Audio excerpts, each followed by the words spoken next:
So for today's video, we're going to be talking about being a combat medic, being a part of an infantry unit and what's that like. And I have my friend Second Lieutenant Herbatic, who was a combat medic before he switched over to the officer side and became a MP, military police. So let's just get straight into the video and see, what it's like.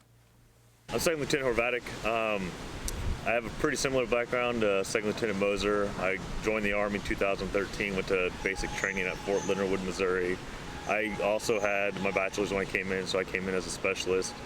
Then after I did basic at Fort Leonard Wood, I went to Fort Sam Houston for AIT training. Again, I was there for about 4 months. And then I moved to Fort Polk, Louisiana, and it's a rough place. If you ever get stationed at Fort Polk, Louisiana, the post itself isn't too bad, but outpost ain't that great, so it sucks, but you'll get through it. But from there, I deployed to Afghanistan with 10th Mountain Division.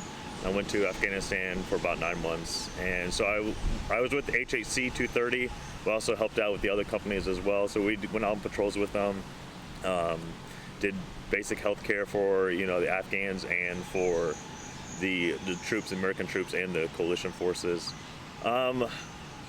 If you work with a line company or you work with an infantry company, you're going to be out with them all the time. You'll be there rucking with them. You'll be carrying all your gear plus your ruck. So it's a good bonding experience with the infantry guys. You spend a lot of time with them. You learn a lot of tactics. It's a really good thing that helps you out. You just build your general Army knowledge. So yeah, there's the clinical side of the healthcare specialist, and then there's the line company side. So whichever side you get to, there's pros and cons to it. After I was at Fort Polk for 3 years, I went to Fort Leavenworth, Kansas, and I worked in the USDB, the United States Disciplinary Barracks, as a medic, so I was able to get some of that clinical side. So I was able to get some of that,